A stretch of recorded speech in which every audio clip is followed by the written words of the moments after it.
નવી સંસદમાં પાણી ટપકવા લાગ્યું, નીચે ડોલ મૂકી તો વિપક્ષે મજાક ઉડાવી, જુઓ કોણ શું બોલ્યું.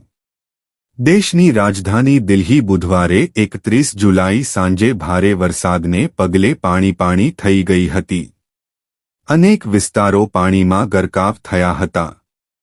તો ભારે વરસાદને પગલે નવી સંસદ ભવનના પરિસરમાં પણ છત પરથી પાણી ટપકવા લાગ્યું હતું. ત્યારે હવે નવી સંસદ ભવનના પરિસરમાં પાણી ટપકતા જ વિપક્ષી પક્ષોએ સરકાર પર નિશાન સાધીને જૂના સંસદ ભવન સાથે તેની સરખામણી કરી રહ્યા છે. અનેક વિપક્ષી નેતાઓએ આ વાત સોશિયલ મીડિયા પર પોસ્ટ કરીને પોતાની આકરી પ્રતિક્રિયા આપી હતી.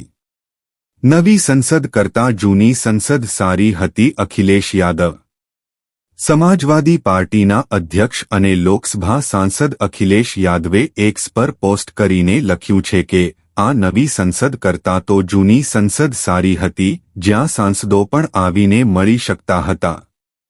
તો જ્યાં સુધી કરોડો રૂપિયાના ખર્ચે બનેલી નવી સંસદમાં પાણી ટપકી રહ્યું છે, ત્યાં સુધી જૂની સંસદમાં જઈએ.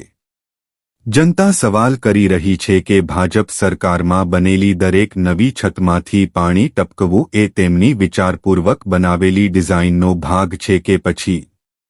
કોંગ્રેસ સાંસદે પણ સરકાર પર નિશાન સાધ્યું. અખિલેશ ઉપરાંત કોંગ્રેસ સાંસદ મણિકમ ટાગોરે પણ એક્સ પર પોસ્ટ કરીને સરકાર પર નિશાન સાધ્યું છે. કોંગ્રેસ સાંસદે લખ્યું છે કે બહાર પેપર લીક, અંદર પાણી લીક. રાષ્ટ્રપતિ દ્વારા ઉપયોગમાં લેવાતી સંસદની લોબીમાં પણ પાણીનું લીકેજ નવા સંસદ ભવનમાં હવામાન સંબંધિત સમસ્યાઓ પર પ્રકાશ પાડી રહી છે.